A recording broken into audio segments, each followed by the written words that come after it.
الرحمن الرحیم۔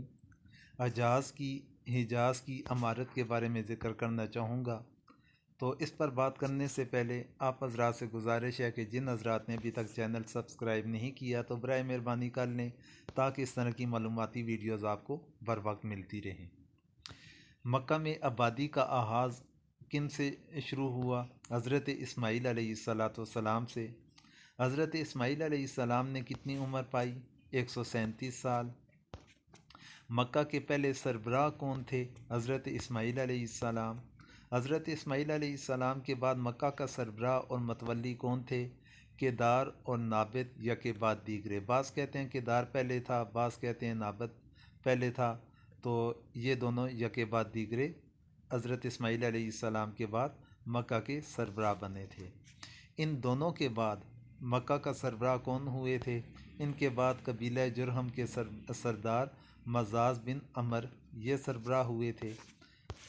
حضرت اسماعیل علیہ السلام کی اولاد سے قبیلہ جرہم کی طرف کب اقتدار منتقل ہوا؟ کیدار اور نابت کے بعد قبیلہ جرہم کے سردار مزاز بن عمر سے اس کا آغاز ہوا، منتقل ہو گیا اقتدار قبیلہ جرہم کی طرف۔ قبیلہ جرہم سے واپس حضرت اسماعیل علیہ السلام کی اولاد کی طرف واپس کب ہوا؟ عدنان سے۔ بنو جرہم نے مکہ چھوڑتے ہوئے کیا عمل کیا تھا کہ زمزم کا کنواں پاٹ دیا تھا؟ حضرت اسماعیل علیہ السلام کا زمانہ حضرت عیسیٰ علیہ السلام سے کتنا پہلے کا ہے؟ تقریباً 2000 قبل مسیح کا بنتا ہے۔ قبیلہ بنو جرہم کتنا عرصہ مکہ میں رہے؟ 2100 سال تک یہ مکہ کے اندر قیام پذیر رہے۔ صوفہ کون لوگ تھے؟ صوفہ لوگوں کے بارے میں آتا ہے کہ یہ الیاس بن مضر کے افراد تھے۔ صوفہ کو کیا امتیازی حیثیت حج کے موقع پر حاصل تھی؟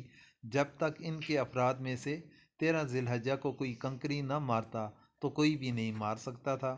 قصی اور خزاع کے درمیان جب لڑائی ہوئی تو حکم کس کو مقرر کیا گیا؟ بنو بکر کے یامر بن عوف کو حکم مقرر کیا گیا۔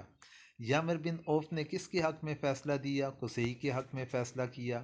جب یامر بن عوف نے قصی کے حق میں فیصلہ کیا تو کس لقب سے لوگوں نے پکارنا شروع کیا؟ شداخ کے نام سے۔ اس کا مطلب ہے پاؤں تلے روندنے والا، کہ انہوں نے بنی بکر کو پاؤں تلے روند کر یہ فیصلہ کر لیا۔ قصی کا تسلط کب ہوا؟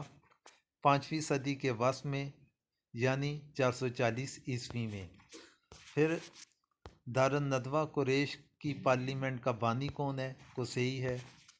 یہ تھے حجاز کی مملکت کے مشہور سوالات جو آپ حضرات کے کوشش گزار کیے۔ امید ہے کہ آپ حضرات ان کو سمجھ گئے ہوں گے۔ آخر میں آپ حضرات سے دعاؤں کی درخواست ہے۔